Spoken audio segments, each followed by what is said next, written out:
ಶಾಂತಿ TV YouTube channel subscribe ಮಾಡಿ, bell icon press ಮಾಡಿ. ಓಂ ಶಾಂತಿ. ನಾವೆಲ್ಲ ಆತ್ಮರು ಭ್ರೂ ಮಧ್ಯದಲ್ಲಿ ಸ್ಮೃತಿ ಸ್ವರೂಪರಾಗೋಣ.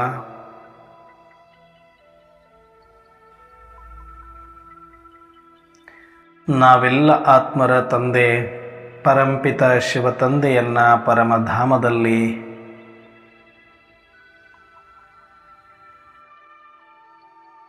ಸ್ಮೃತಿ ಮಾಡಿಕೊಳ್ಳೋಣ.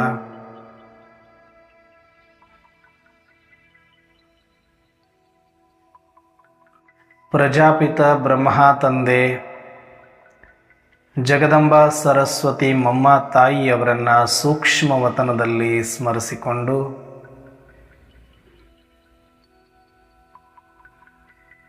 ಯಜ್ಞದ ಎಲ್ಲ ಆದಿರತ್ನರನ್ನ, ನಿಮಿತ್ತ ಶಿಕ್ಷಕಿ ಅಕ್ಕಂದಿರನ್ನ ಸೂಕ್ಷ್ಮವಾಗಿ ಆಹ್ವಾನಿಸುತ್ತಾ, ಪ್ರತಿದಿನದಂತೆ ಈ ದಿನವೂ ಸಹ ಈ ಒಂದು ಮುರಳಿ ಚಿಂತನೆಯಲ್ಲಿ ಭಾಗವಹಿಸಿರುವ ನನ್ನೆಲ್ಲ ಸಹೋದರಾತ್ಮರಿಗೆ ಆತ್ಮೀಯವಾದ ಸ್ವಾಗತ, ಸುಸ್ವಾಗತ. ಈ ದಿನ ಶಿವತಂದೆ ಮುರಳಿಯಲ್ಲಿ ಅನೇಕ ಮಹಾವಾಕ್ಯಗಳನ್ನು ಕೊಟ್ಟಿದ್ದಾರೆ. ಅದರಲ್ಲೂ ವಿಶೇಷವಾಗಿ ವರದಾನ ಮತ್ತು ಸ್ಲೋಗನ್ ಇದೆ. ಈ ವಿಚಾರದ ಕುರಿತಾಗಿ ಸಂಕ್ಷಿಪ್ತವಾದ ಚಿಂತನೆಯನ್ನು ಮಾಡೋಣ. ಈ ದಿನದ ವರದಾನವಿದೆ: ಶಾಂತಿಯ ಶಕ್ತಿಯ ಮುಖಾಂತರ ತಮ್ಮ ರಿಜಿಸ್ಟರನ್ನು ಸ್ವಚ್ಛವಾಗಿಟ್ಟುಕೊಳ್ಳುವಂತಹ ಲೋಕಪ್ರಿಯ ಪ್ರಭುಪ್ರಿಯ ಭವ ಅಂತ ವರದಾನ ಕೊಟ್ಟಿದ್ದಾರೆ. ಲೋಕ ಪಸಂದ್ ಪ್ರಭು ಪಸಂದ್ ಭವ ಅಂದರೆ ಲೋಕಕ್ಕೂ ಪ್ರಿಯ ಆಗಬೇಕು, ಪ್ರಭುವಿಗೂ ಪ್ರಿಯ ಆಗಬೇಕು. ಅಂದರೆ ಇಲ್ಲಿ ಲೋಕಪ್ರಿಯ ಮತ್ತು ಪ್ರಭುಪ್ರಿಯ ಆಗೋದಕ್ಕೆ ಏನು ಮಾಡಬೇಕು ಅಂದರೆ ಒಂದೇ ಮಂತ್ರ ಹೇಳಿರೋದು ಪರಮಾತ್ಮ ಶಿವತಂದೆ: ಶಾಂತಿ, ಸೈಲೆನ್ಸ್. ಮೌನ ಅಂತ ಅನ್ನೋದಲ್ಲ ಸೈಲೆನ್ಸ್ ಅಂದರೆ, ಸೈಲೆನ್ಸ್ ಶಾಂತಿಯ ಶಕ್ತಿ. ಬಾಯಿಂದ ಮೌನ ಮಾಡೋದು ಬೇರೆ, ಶಾಂತಿಯ ಶಕ್ತಿ ಅನ್ನೋದು ಬೇರೆ.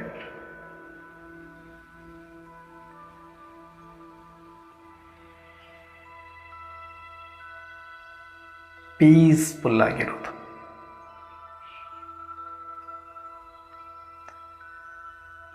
ಎಷ್ಟೋ ಸಲ ಈ ಸಮಾಜದಲ್ಲಿ ನಾವು ಬದುಕ್ತಾ ಇರಬೇಕಾದ್ರೆ ಅನಗತ್ಯ ಪ್ರಸಂಗಗಳು ನಡೀತವೆ, ಅನಿರೀಕ್ಷಿತ ಪ್ರಸಂಗಗಳು ನಡೀತವೆ, ಅನೇಕ ರೀತಿಯ ಅಸಂಬದ್ಧ ಸಂದರ್ಭಗಳು ಕೂಡ ಇರ್ತವೆ. ನಾವು ಒಬ್ಬ ಯೋಗಿಯಾಗಿ ನನ್ನ ಅಂತರಂಗದ ಪುರುಷಾರ್ಥದಲ್ಲಿ ತೊಡಗಿದ್ದು ಕೆಲವು ಸಂದರ್ಭಗಳು ನನಗೆ ಅವಶ್ಯಕತೆ ಇಲ್ಲದಿದ್ದರೂ, ನನಗೆ ಸಂಬಂಧಿಸಿದ್ದಿಲ್ಲದಿದ್ದರೂ ಕೂಡ ನನ್ನೆದುರಲ್ಲಿ ಒಂದಷ್ಟು ಘಟನೆಗಳು ನಡೆಯೋದನ್ನು ನಾವು ನೋಡಬೇಕಾಗತ್ತೆ. ಕೆಲವೊಂದಷ್ಟು ಮಾತುಗಳನ್ನು ಕೇಳಬೇಕಾಗಿ ಬರುತ್ತೆ. ಅದು ನಮ್ಮವರಿಂದ ಅಥವಾ ಬೇರೆಯವರಿಂದ. ಅನೇಕ ರೀತಿಯಲ್ಲಿ ಇಂತಹ ಸಂದಿಗ್ಧ ಪರಿಸ್ಥಿತಿಗಳು, ಸಮಸ್ಯೆಗಳು ಆಗಾಗ ಉದ್ಭವಿಸುತ್ತಾನೆ ಇರುತ್ತೆ. ಯಾಕಂದ್ರೆ ಇದು ಕಲಿಯುಗ. ಅದರಲ್ಲಿ ನನ್ನ ಪಾತ್ರ ಏನೂ ಇಲ್ಲ ಅಂದರೂ ಕೂಡ ಕೆಲವು ಸಲ ಅನಿವಾರ್ಯವಾಗಿ ಆ ಸಂದರ್ಭದಲ್ಲಿ ನಾನು ಹಾಜರಾಗಿರಬೇಕಾಗತ್ತೆ, ಸಾಕ್ಷಿಯಾಗಿರಬೇಕಾಗತ್ತೆ.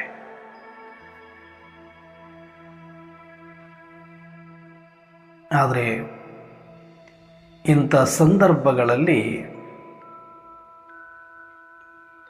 ಯಾವ ಅಸ್ತ್ರಗಳು ಕೂಡ ಫಲಕಾರಿಯಾಗಿರೋದೆ. ಅದಕ್ಕೆ ಒಂದೇ ಶಾಂತಿಯ ಅಸ್ತ್ರ, ಶಾಂತಿಯ ಶಕ್ತಿ.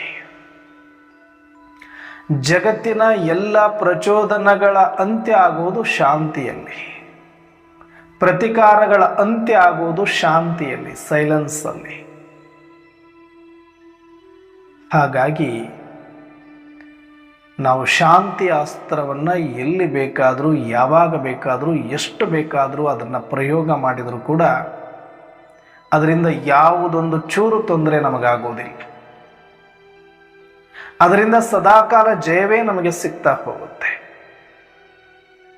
ಆ ಸಂದರ್ಭಕ್ಕೆ ನಮ್ಮನ್ನ ಮಾತಾಡಲಿಕ್ಕೆ ಪ್ರಚೋದನೆ ಮಾಡಬಹುದು, ಒಂದಷ್ಟು ಕೂಗಾಡಲಿಕ್ಕೆ ಪ್ರಚೋದನೆ ಮಾಡಬಹುದು, ಒಂದಷ್ಟು ಭಾಗವಹಿಸಲಿಕ್ಕೆ ಪ್ರಚೋದನೆ ಮಾಡಬಹುದು, ಒಂದಷ್ಟು ಪಕ್ಷಪಾತ ಮಾಡಲಿಕ್ಕೆ ಪ್ರಚೋದನೆ ಮಾಡಬಹುದು. ಆದರೆ ಅದು ಯಾವ ಉದ್ವಿಗ್ನತೆಗೆ ಒಳಗಾಗದೆ, ಯಾವುದೇ ಪ್ರಭಾವಕ್ಕೆ ಒಳಗಾಗದೆ, ನಾನು ನನ್ನ ಸ್ವಭಾವದಲ್ಲಿ ಇದ್ದದ್ದೇ ಆದರೆ, ನನ್ನ ಸ್ವಧರ್ಮವೇ ಶಾಂತಿಯಾಗಿರೋದ್ರಿಂದ ಆ ಶಾಂತಿಯ ಶಕ್ತಿಯನ್ನು ನಾನು ಅಲ್ಲಿ ಹರಡಿಸುವ ಮುಖಾಂತರ ಅಲ್ಲಿರುವ ಉದ್ವಿಗ್ನ ಜ್ವಾಲೆಯನ್ನು ಶಾಂತಿಯ ಶೀತಲತೆಯಿಂದ ಆರಿಸಬಹುದು ಮತ್ತು ಅದರಲ್ಲಿ ಜಯವನ್ನು ಪಡಿಬಹುದು. ಎಷ್ಟೋ ಸಂದರ್ಭಗಳು ನಾವು ಅಂದುಕೊಂಡಿಲ್ಲ ಅಂದರೂ, ನಮಗೆ ಅವಶ್ಯಕತೆ ಇಲ್ಲ ಅಂದರೂ, ನನಗದು ಬೇಡವಾಗಿದ್ದರೂ ಕೂಡ ಕೆಲವು ಕಡೆ ಮಾತನಾಡಿ, ಕೆಲವು ಕಡೆ ಭಾಗವಹಿಸಿ, ಕೆಲವು ಕಡೆ ಪಕ್ಷಪಾತ ಮಾಡಿ ನನ್ನ ರಿಜಿಸ್ಟರ್ನಲ್ಲಿ ಒಂದು ಚುಕ್ಕೆ ಬರಲಿಕ್ಕೆ ಸಾಧ್ಯತೆಗಳು ತುಂಬ ಇರುತ್ತೆ. ಅನೇಕ ರೀತಿಯ ಸಂದರ್ಭಗಳಲ್ಲಿ ಮಾಯೆ ನಮಗೆ ಪರೀಕ್ಷೆಯನ್ನು ತೆಗೆದುಕೊಳ್ಳುತ್ತೆ. ಆದರೆ ಅಂತಹ ಉದ್ವಿಗ್ನ ಪರಿಸ್ಥಿತಿಯಲ್ಲೂ ಕೂಡ, ದ್ವಂದ್ವ ಪರಿಸ್ಥಿತಿಯಲ್ಲೂ ಕೂಡ, ವಿಷಮ ಪರಿಸ್ಥಿತಿಯಲ್ಲೂ ಕೂಡ ನನ್ನ ರಿಜಿಸ್ಟರಲ್ಲಿ ಯಾವುದೇ ಕಪ್ಪು ಚುಕ್ಕೆ ಬರದಂತೆ ನಾನು ಸಾಕ್ಷಿಯಾಗಿದ್ದು ಬರಬೇಕು ಅಂದರೆ ಅಲ್ಲಿ ಶಾಂತಿಯ ಶಕ್ತಿಯನ್ನೇ ನಾನು ಪ್ರಯೋಗ ಮಾಡಬೇಕು. ಅದರ ಹೊರತು ಬೇರೆ ಯಾವುದು ಕೂಡ ಅಲ್ಲಿ ನನಗೆ ಕೆಲಸಕ್ಕೆ ಬರೋದಿಲ್ಲ. ಅದಕ್ಕೆ ಸೈಲೆನ್ಸ್ ಈಸ್ ಪವರ್ ಅಂತ ಹೇಳ್ತಾರೆ. ಎಷ್ಟೋ ಸಲ ಮಾತಾಡದೇ ಇರೋದ್ರಿಂದ ಎಷ್ಟೋ ಘಟನೆಗಳು ನಡೆಯೋದು ನಿಂತು ಹೋಗುತ್ತೆ. ಎಷ್ಟೋ ಉದ್ವಿಗ್ನ ಪರಿಸ್ಥಿತಿಗಳು ಅತಿರೇಕಕ್ಕೆ ಹೋಗೋದನ್ನು ತಡೆಗಟ್ಟುತ್ತೆ. ಅಂದರೆ ಇನ್ನು ಆಂತರಿಕ ಶಾಂತಿ, ಆಂತರಿಕ ಸೈಲೆನ್ಸ್ ಶಕ್ತಿಯನ್ನು ನಾವು ಪ್ರಯೋಗ ಮಾಡಿದ್ದೇ ಆದರೆ ಖಂಡಿತವಾಗಿ ನಾವು ಯಶಸ್ವಿ ಆಗ್ತೀವಿ. ಅದಕ್ಕೆ ಜೋರು ಮಾತಾಡಲಿಕ್ಕೆ ಶಕ್ತಿ ಬೇಕಾಗಿಲ್ಲ, ಜೋರು ಗಲಾಟೆ ಮಾಡಲಿಕ್ಕೆ ಶಕ್ತಿ ಬೇಕಾಗಿಲ್ಲ, ದೊಡ್ಡ ಜಗಳ ಮಾಡೋದಕ್ಕೆ ಶಕ್ತಿ ಬೇಕಾಗಿಲ್ಲ. ಶಕ್ತಿ ಬೇಕಾಗಿರೋದು, ಶಕ್ತಿವಂತರ ಲಕ್ಷಣ ಶಾಂತಿ. ಸೈಲೆನ್ಸಲ್ಲಿರುವುದಕ್ಕೆ, ಸಹಿಸಿಕೊಳ್ಳೋದಕ್ಕೆ, ಸಾಕ್ಷಿಯಾಗಿರೋದಕ್ಕೆ ಶಕ್ತಿ ಬೇಕಾಗ್ತದೆ. ಈಗ ಎಲ್ಲರಲ್ಲಿಯೂ ಕೂಡ ಶಕ್ತಿಯ ಕೊರತೆ ಆಗಿರೋದ್ರಿಂದ, ಸೈಲೆನ್ಸ್ ಪವರ್ ಇಲ್ಲದೆ ಇರೋದ್ರಿಂದ, ಬಲಹೀನರಾಗಿರೋದ್ರಿಂದ ಮಾತಿಗೂ ಕೋಪಗೊಳ್ಳುತ್ತಾರೆ, ಮಾತಿಗೂ ಆವೇಶದಲ್ಲಿ ಬರ್ತಾರೆ, ಮಾತಿಗೂ ಕೂಡ ಉದ್ವಿಗ್ನತೆಗೆ ತೆಗೆದುಕೊಂಡು ಹೋಗ್ತಾರೆ, ಘರ್ಷಣೆಯಲ್ಲಿ ಬರ್ತಾರೆ. ಅಂದರೆ ಅದು ಬಲವಂತರ ಲಕ್ಷಣ ಅಲ್ಲ, ಬಲಹೀನರ ಲಕ್ಷಣ. ಒಬ್ಬ ಯೋಗಿ ಸದಾಕಾಲ ಸಾಕ್ಷಿಯಾಗಿದ್ದುಕೊಂಡು ಎಲ್ಲವನ್ನ ಕೇಳಿಯೂ ಕೇಳದಂತೆ, ನೋಡಿಯೂ ನೋಡದಂತೆ ಸಾಕ್ಷಿಯಾಗಿದ್ದು ಬಿಡುತ್ತಾನೆ. ಆಗ ನಮ್ಮ ರಿಜಿಸ್ಟರ್ ಸ್ವಚ್ಛವಾಗಿದ್ದಿರುತ್ತೆ. ಆಗ ಲೋಕ ಪಸಂದ್ ಮತ್ತು ಪ್ರಭು ಪಸಂದ್ ಆಗಲಿಕ್ಕೆ ಸಾಧ್ಯತೆ ಇದೆ.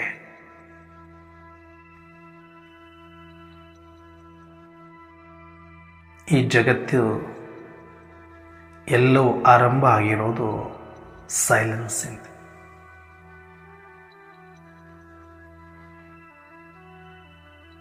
ಪ್ರಕೃತಿ ಶಬ್ದವೇ ಅದರ ಧರ್ಮ,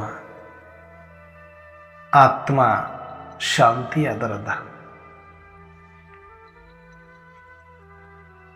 ಈ ಜಗತ್ತಿನಲ್ಲಿ ಪರಮಾತ್ಮ ಶಕ್ತಿಯೂ ಇದೆ, ಪ್ರಕೃತಿ ಶಕ್ತಿಯೂ ಇದೆ, ಸೈಲೆನ್ಸ್ ಶಕ್ತಿಯೂ ಇದೆ, ಶಬ್ದದ ಶಕ್ತಿಯೂ ಇದೆ. ಆದರೆ ಪ್ರಕೃತಿಯ ಎಲ್ಲ ಶಬ್ದಗಳು ಕೂಡ ಆ ಪರಾಶಕ್ತಿಯ ಶಾಂತಿಯಿಂದಲೇ ಆರಂಭವಾಗುತ್ತೆ.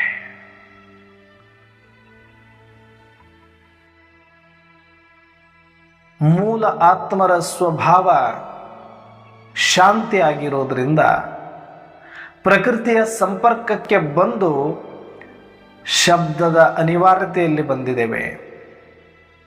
ಇಲ್ಲಿ ವ್ಯವಹಾರ ಮಾಡಲಿಕ್ಕೆ, ಪ್ರತಿಯೊಂದನ್ನು ಪಡೆದುಕೊಳ್ಳೋದಕ್ಕೆ, ಸಂಬಂಧಗಳಲ್ಲಿ ಇರಲಿಕ್ಕೆ ಪ್ರತಿಯೊಂದಕ್ಕೂ ಇಲ್ಲಿ ಶಬ್ದ ಮಾಡುವ ಅವಶ್ಯಕತೆ ಇದೆ. ಪ್ರಕೃತಿ ಶಬ್ದ ಅದರ ನಿಶಾನೆ, ಆತ್ಮ ಶಾಂತಿ ಅದರ ನಿಶಾನೆ. ಪ್ರತಿಯೊಬ್ಬ ಮನುಷ್ಯಾತ್ಮನೂ ಕೂಡ ಮೂಲತಃ ಶಾಂತ ಪುರುಷನೇ ಆಗಿರುತ್ತಾನೆ. ಆದರೆ ಪ್ರಕೃತಿಯಿಂದ ಆಗಿರುವಂಥ ಈ ಶರೀರದ ಸಂಪರ್ಕದಲ್ಲಿ ಬಂದಾಗ, ಪಾತ್ರವನ್ನು ಮಾಡಬೇಕಾದಾಗ, ಸಂಬಂಧ ವ್ಯವಹಾರ ನಿರ್ವಹಿಸುವಾಗ ಶಬ್ದ ಭಾಷೆಯ ಅವಶ್ಯಕತೆ ಇದೆ.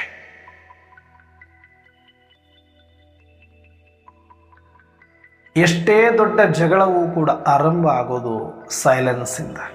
ಜಗಳ ಆರಂಭ ಆಗೋದಕ್ಕಿಂತ ಮುಂಚೆ ಶಾಂತಿ ಇರುತ್ತೆ, ಸೈಲೆನ್ಸ್ ಆಗಿರುತ್ತೆ ಆ ವಾತಾವರಣ.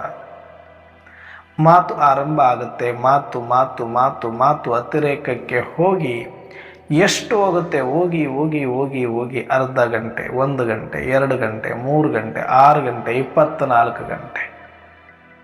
ಇಷ್ಟೊತ್ತು ಜಗಳ ಯಾವುದೂ ನಡೆದಿಲ್ಲ, ನಡೆಯೋದು ಸಾಧ್ಯ ಇಲ್ಲ. ಯಾಕಂದರೆ ಮನುಷ್ಯನ ಮೂಲತಃ ಸ್ವಧರ್ಮ ಶಾಂತಿ, ಅದನ್ನು ಬಿಟ್ಟು ಭಾಳ ಹೊತ್ತು ಇರ್ಲಿಕ್ಕೆ ಆಗೋದಿಲ್ಲ. ಏನೇ ಕೋಪ ಆವೇಶಗಳಿದ್ರೂ ಕೂಡ ಕ್ಷಣಿಕವಾಗಿ ಹಿಂಗೆ ಬಂದು ಹೋಗ್ತವೆ, ಕ್ರೋಧ ಆವೇಶಗಳೆಲ್ಲವೂ.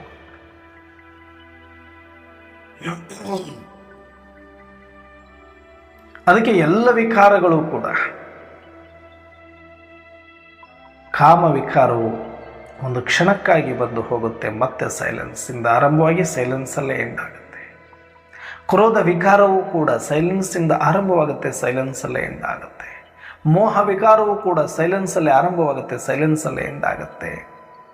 ಲೋಭ ಅಹಂಕಾರವು ಕೂಡ ಸೈಲೆನ್ಸಲ್ಲೇ ಆರಂಭವಾಗಿ ಸೈಲೆನ್ಸಲ್ಲೇ ಎಂಡ್ ಆಗುತ್ತೆ.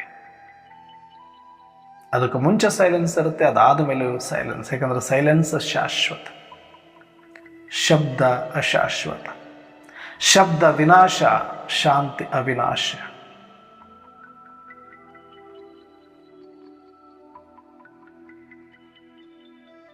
ಒಂದು ಪ್ರಶಾಂತವಾದ ನೀರು ನಿಂತಿತ್ತು ಅಂದರೆ ಶಾಂತಿ ಇರುತ್ತೆ. ಒಂದು ಕಲ್ಲನ್ನು ಎಸೆದರೆ ಶಬ್ದವೂ ಬರುತ್ತೆ, ತರಂಗವೂ ಬರುತ್ತೆ. ಆ ಶಬ್ದದ ತೀವ್ರತೆಯ ಆಧಾರದ ಮೇಲೆ, ಆ ಕಲ್ಲಿನ ತೀವ್ರತೆಯ ಆಧಾರದ ಮೇಲೆ ತರಂಗಗಳು ಹೇಳುತ್ತೆ. ಶಾಂತಿಯಿಂದ ಇತ್ತು, ಕಲ್ಲು ಬಿತ್ತು, ತರಂಗ ಎದ್ದಿತ್ತು. ಯಾವ ಪಾಯಿಂಟಿಂದ ಆರಂಭವಾಗಿತ್ತು ಮತ್ತೆ ಅದೇ ಪಾಯಿಂಟಲ್ಲಿ ಬಂದು ಬಂದು ಬಂದು ಬಂದು ಶಾಂತಿಯಲ್ಲಿ ಲೀನ ಆಗುತ್ತೆ. ಹಾಗೆ ಶಬ್ದ ಬಂದು ಬಂದು ಬಂದು ಬಂದು ಬಂದು ಮತ್ತೆ ಶಾಂತಿಯಲ್ಲಿ ಅಂತ್ಯ ಆಗುತ್ತೆ. ಯಾವ ಜಗಳವೂ ಕೂಡ ನಿರಂತರವಾಗಿಲ್ಲ, ಅದು ಮುಗಿದಿದೆ ಅಂದರೆ ಅಲ್ಲಿ ಶಾಂತಿಯಿಂದ ಮತ್ತೆ ಅಂತ್ಯ ಆಗಿದೆ. ಅದಕ್ಕೆ ಏನೇ ಜಗಳ ಮಾಡಬೇಕಾದ್ರೆ ಸ್ವಲ್ಪ ಶಾಂತ ಆಗು, ಸ್ವಲ್ಪ ಶಾಂತ ಆಗು ಅಂತಾರೆ. ಯಾಕಂದರೆ ಅದು ಮುಗಿಬೇಕು ಅಂದರೆ ಶಾಂತಿಯ ಶಕ್ತಿನೇ ಬರಬೇಕಲ್ಲಿ.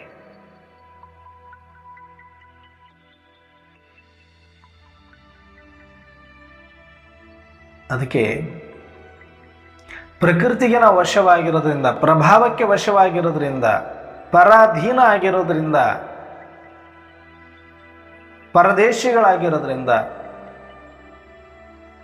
ಶಬ್ದ ಬಿಟ್ಟು ಬದುಕಲಿಕ್ಕೆ ನಮಗಾಗ್ತಾ ಇಲ್ಲ, ಸಾಕ್ಷಿಯಾಗಿರ್ಲಿಕ್ಕೆ ನಮಗಾಗ್ತಾ ಇಲ್ಲ. ಭಾಗವಹಿಸಬೇಕು, ಏನಾದರೂ ಮಾತಾಡಬೇಕು, ಏನಾದರೂ ಮಾಡಬೇಕು ಅಂತಾನೆ ಧಾವಿಸ್ತಾ ಇರ್ತೀವಿ. ಆದರೆ ಇದು ನಮ್ಮ ಸ್ವಭಾವ ಅಲ್ಲ, ಅದು ಪ್ರಭಾವ, ಪ್ರಕೃತಿಯ ಪ್ರಭಾವ, ಶರೀರದ ಪ್ರಭಾವ, ಸಂಬಂಧಗಳ ಪ್ರಭಾವ, ಪರದೇಶದ ಪ್ರಭಾವ. ಆ ಶಬ್ದ ಮಾಡಿ ಮಾಡಿ ಮಾಡಿ ಮಾಡಿ ಮಾಡಿ ಮಾಡಿ ಶಬ್ದವಿಲ್ಲದೆ ಬದುಕಲಿಕ್ಕೆ ನಮಗೆ ಅಸಂಭವ ಅನಿಸಿಬಿಡುತ್ತದೆ. ಒಬ್ಬರೇ ನೀವು 1 ಗಂಟೆ 2 ಗಂಟೆ ಕೂತ್ಕೊಂಡ್ಬಿಟ್ರೆ ಹುಚ್ಚಿಡ್ತೀನೋ ಅಂತ ಅನಿಸಿಬಿಡ್ಬೇಕು ನಿಮಗೆ. ಅಷ್ಟರ ಮಟ್ಟಿಗೆ ನಿಮ್ಮನ್ನು ಇವತ್ತು ಶಬ್ದ ನಾಚಿಸುವಂತೆ ಮಾಡಿದೆ. ಶಬ್ದ ಇಲ್ಲದೆ ನಾನು ಬದುಕಕ್ಕಾಗೋದೇ ಇಲ್ಲ ಅನ್ನುವಷ್ಟರ ಮಟ್ಟಿಗೆ ನಮ್ಮೆಲ್ಲರನ್ನ ಗದ್ದಲದಲ್ಲಿ ಮುಳುಗಿಸಿದೆ. ಆದರೂ ಎಲ್ಲರೂ ಕೇಳೋದು, ನನಗೊಂದಷ್ಟು ಶಾಂತಿ ಬೇಕು, ನನಗೊಂದಷ್ಟು ನೆಮ್ಮದಿ ಬೇಕು. ಯಾಕೆ? ಯಾಕೆ ಶಾಂತಿಯನ್ನೇ ಕೇಳುತ್ತದೆ ಅಂದರೆ ಒಳಗಿರುವ ಚೈತನ್ಯ, ಒಳಗಿರುವ ಆತ್ಮದ ಮೂಲ ಸ್ವಧರ್ಮ ಶಾಂತಿ. ಇವಾಗ ನಾನೇನು ಎದ್ದಾಗಿಂದ ರಾತ್ರಿ ಮಲಗುವ ತನಕನೂ ಕೂಡ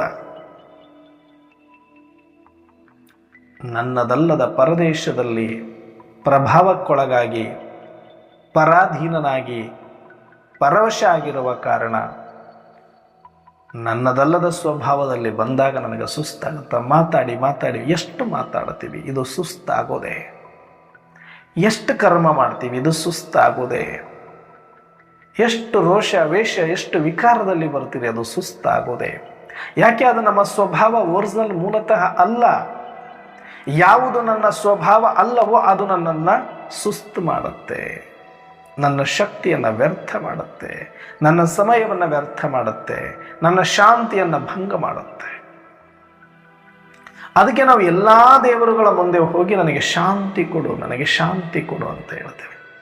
ಅದಕ್ಕೆ ಪರಮಾತ್ಮ ಶಿವ ತಂದೆ ಹೇಳ್ತಾರೆ, ಮಗು ನೀನಿರೋದೇ ಶಾಂತ, ನಿನ್ನ ಸ್ವಧರ್ಮವೇ ಶಾಂತಿ, ನಿನ್ನ ಶಾಂತಿ ಧಾಮದ ನಿವಾಸಿಯೇ ನೀನು, ಶಾಂತಿ ಸಾಗರ ತಂದೆಯ ಮಗುವೇ ನೀನು, ಶಾಂತಿಯೇ ನಿನ್ನ ಉಸಿರು.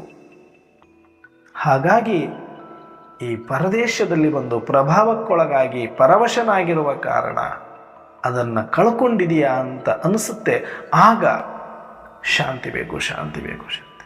ಆದರೆ ಈಗ ಹೆಂಗಾಗೋಗಿದ್ದಾರೆ ಕಲಿಯುಗದಲ್ಲಿ ಜನ ಅಂದರೆ ಮಾತಾಡ್ತಾ ಇರ್ಬೇಕು, ಮಾತಾಡ್ತಾ ಇರ್ಬೇಕು, ಮಾತಾಡ್ತಾ ಇರ್ಬೇಕು. ಯಾಕಂದ್ರೆ ಎಲ್ಲ ಪರವಶ ಆಗಿಬಿಟ್ಟಿದ್ದಾರೆ ಅವರು, ಪರದೇಶದವರಾಗ್ಬಿಟ್ಟಿದ್ದಾರೆ ಅವರು, ಪ್ರಭಾವಕ್ಕೊಳಗಾಗ್ಬಿಟ್ಟಿದ್ದಾರೆ ಅವರು, ಮೂರ್ಛಿತರಾಗ್ಬಿಟ್ಟಿದ್ದಾರೆ ಅವರು. ಅವ್ರಿಗೇನಂದ್ರೆ ಶಬ್ದ ಇರಬೇಕು, ಇರಬೇಕು. ಮನೆಯೊಳಗೆ ಯಾರಾದರೂ ಇರಬೇಕು, ಮಾತಾಡಿಸ್ತಾನೆ ಇರಬೇಕು, ಮಾತಾಡ್ತಾನೆ ಇರಬೇಕು, ಗದ್ದಲ ನಡೀತಾನೆ ಇರಬೇಕು. ಒಂದು ಸ್ವಲ್ಪ ತನ್ನ ಮನೆ ಖಾಲಿ ಆಯಿತು, ತನ್ನ ಮನೆಯೊಳಗಡೆ ಕೆಲಸ ಮುಗೀತು, ಗದ್ದಲ ಕಡಿಮೆ ಆಯಿತು ಅಂದ್ರೆ 1 ಸೆಕೆಂಡ್ ಕೂಡಲ್ಲ ಮಹಿಳೆಯರು, ಅಕ್ಕಂದರು ವಿಶೇಷವಾಗಿ ಟಕ್ಕಂತ ಪಕ್ಕದ ಮನೆಗೆ ಜಂಪ್ ಆಗಿಬಿಡ್ತಾರೆ. ಅವ್ರು ಇವ್ರ ಮನೆಗಾದ್ರೂ ಹೋಗ್ತಾರೆ, ಇವ್ರು ಅವ್ರ ಮನೆಗಾದ್ರೆ. ಯಾಕಂದ್ರೆ ಶಬ್ದ ಇಲ್ಲ ಈಗ ಅವ್ರ ಮನೆಯಲ್ಲಿ. ಅಲ್ಲಿ ಹೋಗಿ ಮತ್ತೆ ಶಬ್ದ ಮಾಡೋದು, ಅದು ಇದು ಹಾಳು ಮೂಳು ಮಾತಾಡೋದು. ಎಷ್ಟು ಹುಚ್ಚು ಅಂದರೆ ತನ್ನ ಮನೆ ಕೆಲಸ ಮುಗಿಸಿ ಇನ್ನೊಬ್ಬರ ಮನೆ ಕೆಲಸ ಮಾಡಿದರೂ ಪರವಾಗಿಲ್ಲ, ಮಾತು ಬೇಕು ಅವ್ರಿಗೆ. ಹೋಗಿ ಅವ್ರ ಮನೆಯಲ್ಲಿ ಅವ್ರ ಪಾತ್ರೆ ತೊಳಿತಾರೆ ಅವರು. ಯಾಕೆ? ಮಾತಾಡಬೇಕು ಅವ್ರಿಗೆ ಅಷ್ಟೇ. ಮಾತಿಲ್ಲ ಅಂದ್ರೆ ಬದುಕಕ್ಕಾಗಲ್ಲ ಅವರಿಗೆ. ಅದು ಒಂದು ಟೈಮ್ ಪಾಸ್, ಅದು ಒಂದು ಹಾಬಿ, ಅದು ಒಂದು ಡ್ರಗ್ ಅಡಿಕ್ಟ್ ಥರ ಆಗಿಬಿಟ್ಟಿದ್ದಾರೆ. ಅದಕ್ಕೆ ಮಾತಾಡೋದು ಹುಚ್ಚಿಡಿದು ಬಿಡುತ್ತೆ ಅವ್ರಿಗೆ. 1 ತಾಸು ಮನೆಯಲ್ಲಿ ಸೈಲೆಂಟ್ ಆಗಿರ್ಲಿಕ್ಕೆ ಬರೋದಿಲ್ಲ. ಮನೇಲಿ ಯಾರಾದರೂ ಇರಬೇಕು, ಮಾತಾಡಿಸ್ತಾ ಇರಬೇಕು. ಅದು ಜಗಳ ಆದರೂ ಸರಿ. ಇನ್ನೊಂದು ಯಾಕೆ ಅವ್ರು ಜಗಳ ಮಾಡ್ತಾರೆ ಅಂದ್ರೆ ಅವ್ರಿಗೆ ಬೇರೆ ಇಲ್ಲ ದಾರಿ, ಅವ್ರಿಗೆ ಮಾತಿಲ್ಲದೆ ಇರೋಕ್ಕಾಗಲ್ಲ, ಅದಕ್ಕೆ ಆಗ್ತಾರೆ. ಇದನ್ನೊಂದು ಸ್ವಲ್ಪ ಸೂಕ್ಷ್ಮ ಅರ್ಥ ಮಾಡ್ಕೋಬೇಕು. ಯಾರು ಪರವಶ ಜಾಸ್ತಿ ಆಗಿದಾರೋ ಅವರಿಗೆ ಮಾತುಗಳು ಬೇಕು, ಅನವಶ್ಯಕ ಮಾತುಗಳು. ಮಾತಾಡ್ತಾ ಏನು ಎಲ್ಲ ಅವಶ್ಯಕ ಮಾತುಗಳೇ ಬರ್ತವ, ಎಲ್ಲ ಸುಲಲಿತವಾಗಿಯೇ ಬರ್ತವ, ಎಲ್ಲ ಪ್ರಮಾಣಬದ್ಧವಾಗಿಯೇ ಬರ್ತವ. ಯದ್ವಾ ತದ್ವಾ ಮಾತಾಡ್ತಾ ಏನು ಮನಸ್ಸಿಗೆ ಬರ್ತದನ್ನು ಮಾತಾಡ್ತಾ ಹೋದಾಗ ಒಂದಕ್ಕೊಂದು ಅದು ಕಿಚ್ಚು ಹಚ್ಚಿ ದಿನಕ್ಕೊಂದು ಜಗಳ ಆಗಿಲ್ಲ ಅಂದ್ರೆ ಆ ಮನೆಯಲ್ಲಿ ಅವರಿಗೆ ನೆಮ್ಮದಿ ಇಲ್ಲ. ಅದನ್ನೇ ನೆಮ್ಮದಿ ಅಂತ ಅನ್ಕೊಂಡ್ಬಿಟ್ಟಿರೋದು. ದಿನಕ್ಕೊಂದಷ್ಟು ಜಗಳ ಆಗಬೇಕು, ದಿನಕ್ಕೊಂದಷ್ಟು ಕೂಗಾಡಬೇಕು, ದಿನಕ್ಕೊಂದಷ್ಟು ರೇಗಬೇಕು, ಆ ಮನೆ ತುಂಬ ಗದ್ದಲ ಇರಬೇಕು. ಅವಾಗ ಅವರು ಬದುಕಿದೀವಿ ಅಂತ ಅನ್ಸುತ್ತೆ. ಒಂದು ವೇಳೆ ಅವತ್ತೊಂದಿನ ಅವರು ಜಗಳ ಮಾಡಕ್ಕೆ ಅವ್ರ ಮನೆಯವರು ಯಾರೂ ಸಿಕ್ಕಿಲ್ಲ, ಎಲ್ಲೋ ಬೇರೆ ಕಡೆ ಹೋಗ್ಬಿಟ್ಟಿದ್ದಾರೆ, ಇವ್ರ ಕೆಲಸ ಎಲ್ಲ ಮುಗಿದೋಗ್ಬಿಡ್ತು, 1 ಗಂಟೆ ಇದ್ರೆ ಅವ್ರಿಗೆ ಒಂದಷ್ಟು ಏನೋ ಸ್ಮಶಾನದ ವಾತಾವರಣ ಆವರಿಸಿಬಿಟ್ಟಿರುತ್ತೆ ಅವ್ರ ಮನೆಯಲ್ಲಿ. ಅವ್ರಿಗೆ ಅನ್ಸುತ್ತೆ ಆ ಥರ ಫೀಲ್. ಗದ್ದಲ ಇರಬೇಕು ಅವರಿಗೆ. ಆ ಥರ ಇವತ್ತು ಪರಿಸ್ಥಿತಿ ಆಗೋಗಿದೆ. ಎಲ್ಲರ ಮನೆಗಳು ಕೂಡ ಗದ್ದಲವನ್ನು ಬಯಸುವಂತ ಆಗ್ಬಿಟ್ಟಿದೆ. ಈಗ ಕೇಳೋದು ದೇವ್ರ ಹತ್ರ ಹೋಗಿ ಶಾಂತಿಯನ್ನ, ಆದ್ರೆ ಇವ್ರು ಅಡಿಕ್ಟ್ ಆಗಿರೋದು ಯಾವುದಕ್ಕೆ? ಮಾತಿಗೆ. ದೇವಸ್ಥಾನಕ್ಕೆ ಹೋದ್ರು ಕೂಡ ಇವ್ರು ಮಾತಾಡೋದು ಬಿಡಲ್ಲ, ಸೆಂಟರ್ಗಳಿಗೆ ಬಂದ್ರು ಇವ್ರು ಮಾತಾಡೋದು ಬಿಡಲ್ಲ, ಧ್ಯಾನ ಮಾಡಕ್ ಕೂಡಿಸಿದ್ರು ಮಾತಾಡೋದು ಬಿಡಲ್ಲ, ಸತ್ಸಂಗಗಳಿಗೆ ಹೋದ್ರು ಮಾತಾಡೋದು ಬಿಡಲ್ಲ. ಇನ್ನು ಯಾವಾಗ ಇವ್ರು ಬಿಡ್ತಾರೆ ಹೇಳಿ? ಅದಕ್ಕೆ ಈ ಮನುಷ್ಯನ ಹುಚ್ಚುತನವನ್ನು ನೋಡಿ ಸೃಷ್ಟಿಯ ನಿಯಮವನ್ನು ಮಾಡಬಿಡ್ತು. ಬಿಟ್ರೆ 24 ಗಂಟೆ ಒದರಿ ನಾಯಿ ಹೊಟ್ಟೆ ಉಬ್ಬಿ ಸತ್ತಂಗೆ ಇವನು ಸತ್ತು ಹೋಗ್ತಾನೆ ಬೇಗ ಅಂತ ಒಂದಷ್ಟು ಮಲ್ಕೊಳ್ಬೇಕು ಅಂತ ಒಂದು 6 ಗಂಟೆನೋ 8 ಗಂಟೆನೋ ನಿದ್ರೆಗೆ ಟೈಮ್ ಇಟ್ಟುಬಿಡ್ತು. ಅಟ್ಲೀಸ್ಟ್ ಎಷ್ಟು ಒದರಿದ್ರು ಒಂದು 6 ಗಂಟೆ ಆದರೂ ಮತ್ತೆ ಮೂಲ ಸ್ವಭಾವಕ್ಕೆ ಹೋಗ್ಲಿ ಇವನು, ಮತ್ತೆ ನಾಳೆ ಒಂದಷ್ಟು ಮಾತಾಡಲಿಕ್ಕೆ ಬೇಕಾಗತ್ತೆ ಇವನು. ಇಲ್ಲಾಂದ್ರೆ ಒಂದೇ ದಿನ ಒದರಿ ಸತ್ತು ಹೋಗ್ತಾನೆ ಅಂತ ರೆಸ್ಟ್ ಟೈಮ್ ಕೊಟ್ರು. ಕಾಮ ಕ್ರೋಧಗಳು ಮುಗಿದ ತಕ್ಷಣನೇ ಅಲ್ಲಿ ಕ್ಷಣಿಕ 5 ನಿಮಿಷ 10 ನಿಮಿಷ ಜಗಳ ಆಡಿದ ತಕ್ಷಣ ಮತ್ತೆ ಶಾಂತಿಯಲ್ಲಿ ಬರ್ಬೋದಿಲ್ಲ. 1 ಗಂಟೆ ಜಗಳ ಆಡಿದ್ರು ಶಾಂತಿಯಲ್ಲಿ ಬರ್ಬೋದು. ಆದರೆ ಲೋಭ, ಮೋಹ, ಅಹಂಕಾರ ಇದಕ್ಕೆ ಶಾಂತವಾಗಲಿಕ್ಕೆ ಎಲ್ಲಿ ತನಕ ಲಿಮಿಟ್ ಇಲ್ಲದ ಅನ್ಲಿಮಿಟೆಡ್ ವಿಕಾರಗಳಾಗಿರೋದ್ರಿಂದ ಅದಕ್ಕೊಂದಷ್ಟು ಮಲಗಿದಾಗಾದರೂ ನಂದಿಷ್ಟು ಆಸ್ತಿ ಐತಿ ಅನ್ನೋ ಲೋಭಿತನವನ್ನು ಮರೀಲಿ, ಇಷ್ಟೆಲ್ಲ ಸಂಪಾದನೆ ಮಾಡಬೇಕನ್ನೋ ಹುಚ್ಚತನ ಮರೀಲಿ, ಅಹಂಕಾರ ಮರೀಲಿ ಅಂತ ಅವು ಶಾಂತಿಯಲ್ಲಿ ಅಂತ್ಯ ಆಗಬೇಕು ಅಂತ ಮತ್ತೆ ನಿದ್ರೆನ ಮಾಡಲೇಬೇಕಾಗುತ್ತೆ. ಈ ವಿಕಾರಗಳು ಏಳೋದು ಮಲಗೋದು, ಏಳೋದು ಮಲಗೋದು. ಇಡೀ ದಿನ ಎಚ್ಚರ ಇದ್ದು ರಾತ್ರಿ ಮಲಗಿದಾಗ ಮಾತ್ರ ಸುಮ್ಮನಿದ್ರೆ ಎಷ್ಟೋ ಸಲ ಸ್ವಪ್ನದಲ್ಲೂ ಕೂಡ ಗಲಾಟೆ ಮಾಡ್ತಾರೆ ಕೆಲವು. ಅಷ್ಟು ಇವರಿಗೆ ಏನಂದ್ರೆ ಶಬ್ದ ಬೇಕು. ಜಗತ್ತು ಶಬ್ದ ಪ್ರಿಯ. ಆದರೆ ಅದೇ ಶಬ್ದದಿಂದನೇ ಇವತ್ತು ರಾಗ, ದ್ವೇಷ, ಅಸೂಯೆ, ಜಗಳ, ಗಲಾಟೆ, ಘರ್ಷಣೆ, ಕೋರ್ಟ್ ಕಚೇರಿ.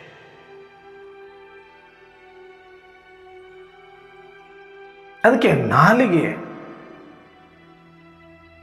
ಜಾರಬಾರ್ದು. ಮಾತು ಹಾಡಿದ್ರೆ ಹೋಯ್ತು, ಮುತ್ತು ಹೊಡೆದ್ರೆ ಹೋಯ್ತು.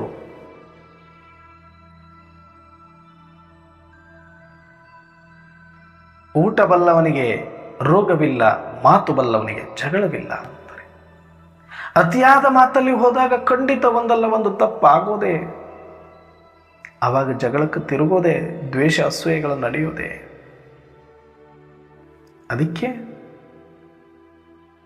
ಸ್ವಯಂ ಪರಂಪಿತ ಪರಮಾತ್ಮ ಈ ಸತ್ಯವನ್ನು ನಮಗೆ ತಿಳಿಸಿ, ಮಗು ನೀನು ಶಬ್ದ ಟಾಕಿ ವರ್ಡ್ ಬಂದಿದೆಯಾ ಅಷ್ಟೇ, ಟಾಕಿ ವರ್ಡ್ ನಿನ್ನದಲ್ಲ, ಶಬ್ದ ನಿನ್ನದಲ್ಲ, ಪ್ರಕೃತಿ ಧರ್ಮ ಅದು. ನೀನು ಮೂಲತಃ ಚೈತನ್ಯ ಶಾಂತ ಸ್ವರೂಪ ಆತ್ಮನಾಗಿದೆಯಾ, ನಿನ್ನ ಮೂಲ ಧರ್ಮವೇ ಶಾಂತಿ, ನೀನು ಶಾಂತಿಯಿಂದಲೇ ಆಗಿರುವವನು. ಅದಕ್ಕಾಗಿ ಎಲ್ಲ ಕಡೆ ಅದನ್ನು ಕೇಳ್ತಾ ಇದೆಯಾ. ಈಗ ಈ ಶಬ್ದವನ್ನು ಕಡಿಮೆ ಮಾಡಿಕೋ, ಈ ಕರ್ಮವನ್ನು ಕಡಿಮೆ ಮಾಡಿಕೋ. ನಿನ್ನದಲ್ಲದ ಪರವಶ ಆಗಿರುವಂಥ ಈ ಕರ್ಮ ಮತ್ತು ಶಬ್ದಕ್ಕೆ ವಶವಾಗಿರುವ ನಿನ್ನ ಸಂಸ್ಕಾರವನ್ನು ನಿನ್ನ ಸೈಲೆನ್ಸ್ ಸಂಸ್ಕಾರದ ಕಡೆಗೆ ಕರೆದುಕೊಂಡು ಹೋಗು.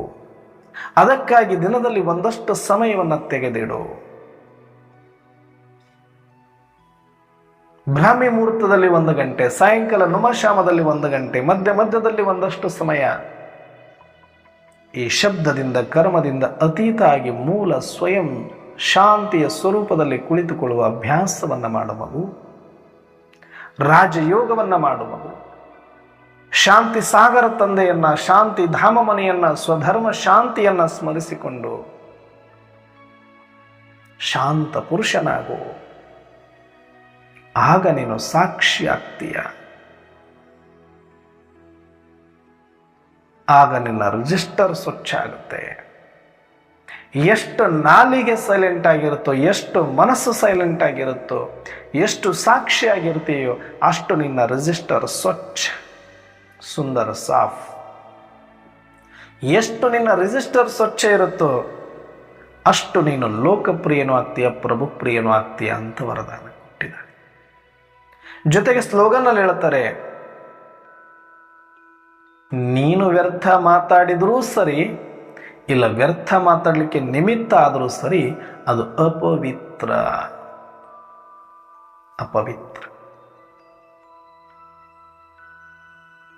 ಇದು ಸುಮ್ಮನೆ ರಫ್ ಆಗಿ ಹೇಳಬೇಕು ಅಂದರೆ, ಸುಮ್ಮನೆ ಎಲ್ರಿಗೂ ಜನರಲ್ ಆಗಿ ಹೇಳಿದ್ರೆ ಇಷ್ಟೇ ತಿಳ್ಕೊಳ್ಳಿ ನೀವು. ವ್ಯರ್ಥ ಅಂದ್ರೆ ನಮಗೇನು ಬರ್ತದ? Negative thoughts, negative talks. ಅಂದ್ರೆ ಸಂಕಲ್ಪಗಳಲ್ಲಿ ವ್ಯರ್ಥ, ಮಾತುಗಳಲ್ಲಿ ವ್ಯರ್ಥ ಅಥವಾ ಅಸಂಬದ್ಧ ಇದ್ರೆ ಅದು ವ್ಯರ್ಥ. ಇಷ್ಟು ನಾವು ಅರ್ಥ ಮಾಡ್ಕೊಳ್ತೀವಿ. ಇದು ಮೊದಲನೇ ಸ್ಟೇಜ್ ನಾನು ಭಾವಿಸೋದು. ನಾನು ಇದನ್ನು ಸುಮಾರು ಒಂದು 4 ವರ್ಷದಿಂದನೇ ಹೇಳಿದ್ದೀನಿ. ಮುರಳಿಯಲ್ಲಿ ಇನ್ನೂ ಬಂದಿತ್ತು ಇಲ್ಲ, ನನಗೆ ಅಷ್ಟೊಂದು ಐಡಿಯಾ ಇಲ್ಲ. ಆ ಟೈಮಲ್ಲಿ ಬಂದಿದ್ರು ನನಗದು ಗಮನಕ್ಕಿತ್ತು ಇಲ್ಲ ಗೊತ್ತಿಲ್ಲ. ಬಟ್ ಇವತ್ತು ಮತ್ತೆ ಅದನ್ನು ರೀಕಾಲ್ ಮಾಡಿದ್ದಾರೆ ತಂದೆ. ಬಹಳ ಜನ ಪವಿತ್ರ ಅಪವಿತ್ರ ಅಂದ್ರೆ ಏನು ಅನ್ನೋರೆ, ಪವಿತ್ರತೆ ಅಂದ್ರೆ ಏನೋ, ಪವಿತ್ರತೆ ಅಂದ್ರೆ ಏನೋ, ಬಹಳ ಜನ ಇದ್ರ ಬಗ್ಗೆ ತಲೆ ಕೆಡಿಸ್ಕೊಳ್ತಾರೆ. ನಾನು ಹೇಳಿದ್ದೀನಿ, ಪಾತ್ರ ಅಂದ್ರೇ ಅಪವಿತ್ರ. ಇದು ಪಾತ್ರ ಪವಿತ್ರ ಯಾವತ್ತೂ ಆಗಲಿಕ್ಕೆ ಸಾಧ್ಯ ಇಲ್ಲ. ಪಾತ್ರದ ಅಭಿಮಾನ, ನಾನು ಪಾತ್ರ ಅಂತ ಅನ್ಕೊಳ್ಳೋದೇ ಅಪವಿತ್ರ. ನಾನು ಪಾತ್ರಧಾರಿ ಆತ್ಮ ಅನ್ಕೊಳ್ಳೋದು ಮಾತ್ರ ಪವಿತ್ರ.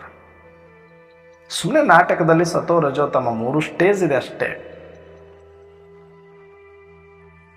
ಆದರೆ ನಿಜವಾದ ಪ್ಯೂರಿಟಿ ಯಾವುದು ಅಂದರೆ I am a soul, I am a actor. ನಾನು ಈ ದೇಹ ಅಲ್ಲ, ನಾನು ಈ ಪಾತ್ರ ಅಲ್ಲ,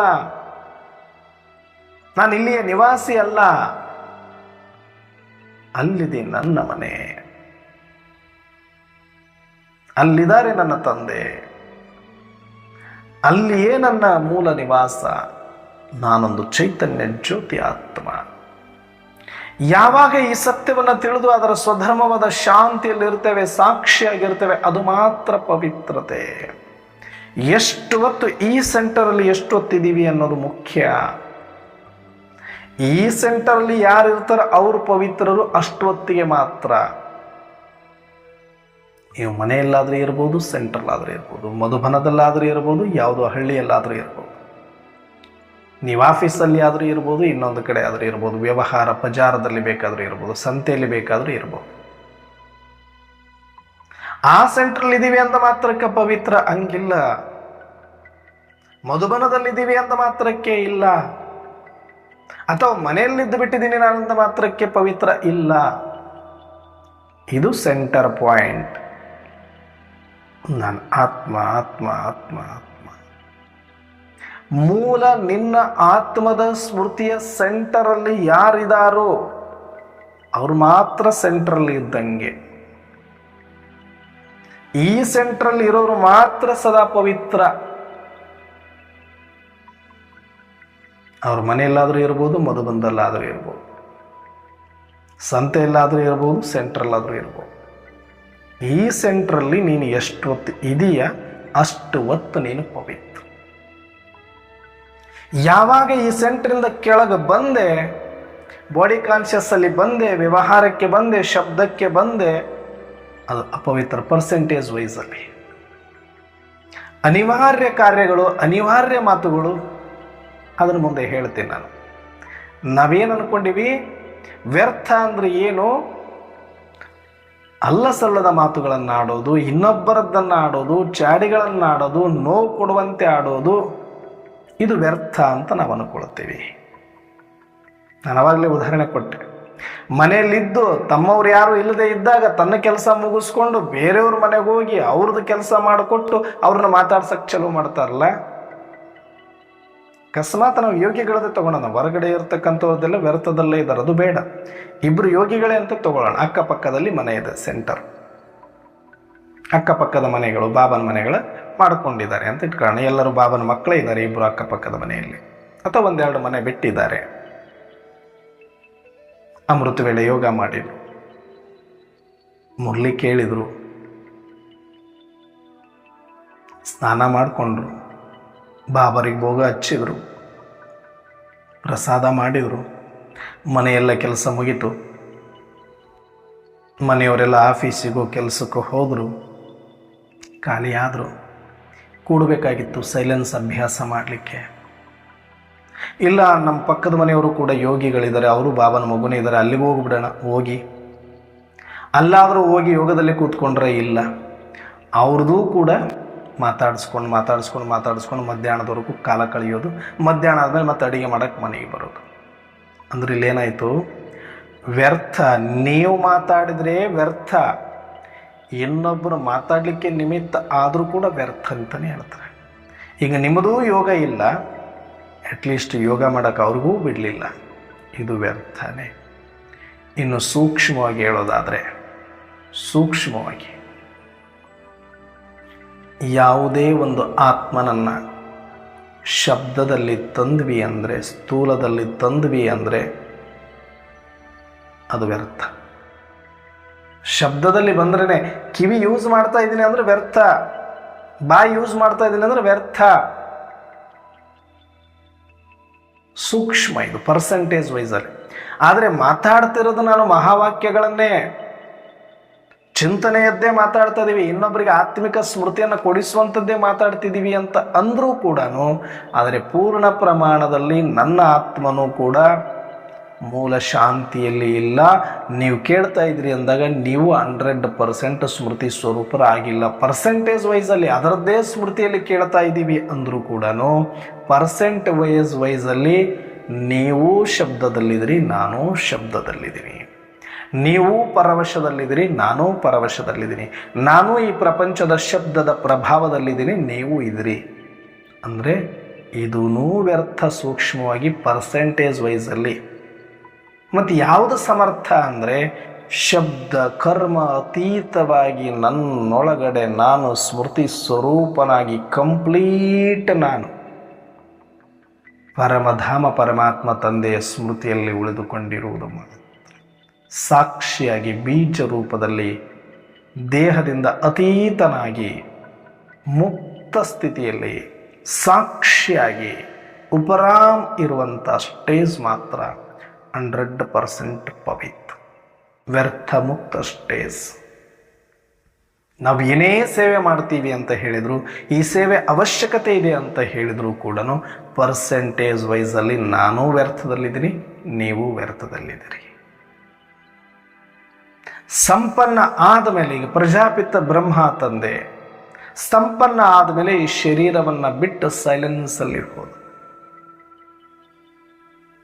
ತಮ್ಮದೇ ಸ್ವಸ್ಮೃತಿಯಲ್ಲೇ ಇದ್ದಾರೆ, ಪರಮಧಾಮದ ಸ್ಮೃತಿಯಲ್ಲಿದ್ದಾರೆ. ಆದರೆ ಇನ್ನೂ ಮಕ್ಕಳಿಗೋಸ್ಕರ ಒಂದಷ್ಟು ಸಂಕಲ್ಪ ಮಾಡ್ತಾರೆ ಅಂದರೆ ಅವರು ಕೂಡ ಇನ್ನೂ ಈ ಪ್ರಭಾವದಲ್ಲಿ ಇರ್ತಾರೆ. 100% ಆಗಕ್ಕಾಗಲ್ಲ, 99.9 ಆಗಬಹುದು. ಇದೆಲ್ಲವೂ ಮುಗಿದು ವ್ಯರ್ಥ ಮುಕ್ತ ಇಲ್ಲಿದೆ ಎಲ್ಲರದ್ದು ಕೂಡ ಜವಾಬ್ದಾರಿ ಮುಗಿದು ಎಲ್ಲರ ಆತ್ಮ ಬಿಡುಗಡೆಯಾಗಿ ಮನೆಗೆ ತೆರಳುವಾಗ ಆ ಎಲ್ಲ ರಿಲ್ಯಾಕ್ಸ್ ಆದಮೇಲೆ ಒಂದು ಸೆಕೆಂಡಲ್ಲಿ 100% ಪ್ಯೂರಿಟಿಯಾಗಿ ಮನೆಗೆ ಹೋಗಬೇಕು.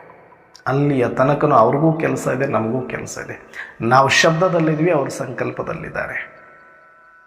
ಆದರೆ ಇದು ಅನಿವಾರ್ಯ ನಾಟಕಕ್ಕಾಗಿ, ಅನಿವಾರ್ಯ ಭಾಗ್ಯಕ್ಕಾಗಿ, ಅನಿವಾರ್ಯ ಪಾತ್ರಕ್ಕಾಗಿ. ಆದರೆ ನಾವು ಕೂಡ 100% ಆ ಸ್ಮೃತಿಯಲ್ಲಿ ಇರಲಿಲ್ಲ ಅಂದರೆ ಪರ್ಸೆಂಟೇಜ್ ವೈಸಲ್ಲಿ ನಾವು ವ್ಯರ್ಥದಲ್ಲೇ ಇದ್ದೀವಿ, ಅರ್ಥಾರ್ಥ ಡ್ರಾಮಾದಲ್ಲಿದ್ದೀವಿ. ಅಷ್ಟು ಸೂಕ್ಷ್ಮ ಇದೆ ಇದು. ಸಮರ್ಥ ಅಂದ್ರೇನು, ಪ್ಯೂರಿಟಿ ಅಂದ್ರೇನು, ಪ್ಯೂರ್ ಸೋಲ್ ಕಾನ್ಸಿಯಸ್ ಅಷ್ಟೆ, ಪ್ಯೂರ್ ಸೋಲ್ ಕಾನ್ಸಿಯಸ್ ಅಷ್ಟೆ. ಅಲ್ಲಿ ಪಾರ್ಟ್ ಅನ್ನೋದೇ ಇಲ್ಲ, ಅಲ್ಲಿ ಲೆಕ್ಕಕ್ಕೆ ನನಗೆ ಪಾರ್ಟ್ ಸ್ಮೃತಿನೇ ಇಲ್ಲ ನನಗೆ. ಓನ್ಲಿ ಆತ್ಮ ಪರಮಾತ್ಮ ಪರಮಧಾಮ್ ಅಷ್ಟೆ. ಇಷ್ಟು ಮಾತ್ರ ಸ್ಮೃತಿಯಲ್ಲಿದ್ದುಕೊಂಡು ಸಾಕ್ಷಿಯಾಗಿ ಬಿಂದು ರೂಪ ಬೀಜ ರೂಪ ಆದಾಗ ಮಾತ್ರ. ಅದಕ್ಕೆ ಬಾಬಾರವ್ರು ಹೇಳ್ತಾರೆ, ಮೇ ಭೀ ಡ್ರಾಮಾ ಮೇ ಬಂದಾ ಹೂ. ಎಲ್ಲಿ ಬಂದ ಆಗಿದ್ದಾರೆ ಅಂದರೆ ಅವರು 100% ಸದಾ ಪ್ಯೂರಲ್ಲಿ ಇರುವಂಥವ್ರೆ, ಪರಮಧಾಮದಲ್ಲೇ ಇರುವಂಥವ್ರೆ, ಸ್ವಸ್ಮೃತಿಯಲ್ಲಿ ಇರುವಂಥವ್ರೆ, ಸ್ವಪ್ರಜ್ಞೆಯಲ್ಲಿರುವಂಥವ್ರೆ. ಪಾತ್ರಕ್ಕೆ ಪರಕಾಯ ಪ್ರವೇಶ ಮಾಡಿ ಬಂದರೂ ಕೂಡ ಸ್ವಸ್ಮೃತಿಯಲ್ಲೇ ಇದ್ದು ಪಾರ್ಟ್ ಮಾಡುವಂಥವ್ರು. ಆದರೂ ಪರ್ಸೆಂಟೇಜ್ ವೈಸಲ್ಲಿ ಅವರು ಕೂಡ ಪಾತ್ರಕ್ಕಾಗಿ ಒಂದಷ್ಟು ಶಬ್ದದಲ್ಲಿ ಒಂದಷ್ಟು ಸಂಕಲ್ಪದಲ್ಲಿ ಬರ್ತಾರಲ್ವ, ಇದು ಕೂಡ ಪರ್ಸೆಂಟೇಜ್ ವೈಸಲ್ಲಿ ವ್ಯರ್ಥನೇ. ಅದಕ್ಕೆ ಇದು ಬಂಧನ. ಯಾಕಂದರೆ ಸದಾ ಸೈಲೆನ್ಸಲ್ಲಿರುವವರು, ಸದಾ ಸಾಕ್ಷಿಯಲ್ಲಿರುವವರು, ಸದಾ ಬಿಂದು ರೂಪದಲ್ಲಿರುವವರು, ಸದಾ ಬೀಜ ರೂಪದಲ್ಲಿರುವವರು, ಸದಾ ಉಪರಾಮಲ್ಲಿರುವವರು, ಸದಾ ಶ್ರೇಷ್ಠ ಸ್ಥಿತಿಯಲ್ಲಿರುವವರು ನಾಟಕಕ್ಕಾಗಿ, ನಾಟಕಕ್ಕೋಸ್ಕರ, ಮಕ್ಕಳಿಗಾಗಿ ಎನ್ನುವ ಭಾವದಿಂದ ಬಂದರೂ ಕೂಡ, ಅದು ಕರ್ತವ್ಯ ಅಂತ ಬಂದರೂ ಕೂಡ, ಪಾರ್ಟ್ ಅಂತ ಬಂದರೂ ಕೂಡ ಒಂದಷ್ಟು ಸಂಕಲ್ಪಗಳು ಮಾಡಬೇಕಾಗತ್ತೆ, ಒಂದಷ್ಟು ಶಬ್ದದಲ್ಲಿ ಬರಬೇಕಾಗತ್ತೆ. ಹಾಗಾಗಿಯೇ ಅದು ಬಂಧನ ಅಂತ ಪರಮಾತ್ಮ ಕರೆತಿರೋದು. ನಾವಂತೀವಿ ಏನು ಬಂಧನ ಇದೆ, ಬಾಬಾರವ್ರು ಸಾಕ್ಷಿಯಾಗಿಯೇ ಮಾಡ್ತಾರಲ್ವ. ಇದು 100% ಸಮರ್ಥವಾಗಿರೋರನ್ನ ಸ್ವಲ್ಪ ವ್ಯರ್ಥಕ್ಕೆ ಹಚ್ಚುತ್ತಲ್ಲ ಡ್ರಾಮಾ.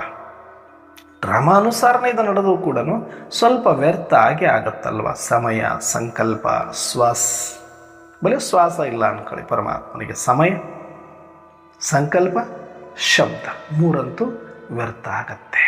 ನಾಟಕಕ್ಕೋಸ್ಕರವೇ ಅದು ಸದುಪಯೋಗ ಇದ್ರೂ, ಸಮರ್ಥಕ್ಕಾಗಿದ್ರೂ, ಆದರೆ ಸಂಪೂರ್ಣ ಸಮರ್ಥವಾಗಿರಕ್ಕೆ ಬಿಡಲ್ಲ. ಅದು ಸ್ವಲ್ಪ ಎಳೆಯುತ್ತಲ್ವ, ಅದನ್ನೇ ಬಂಧನ ಅಂತ ಕರೆದಿರೋದು.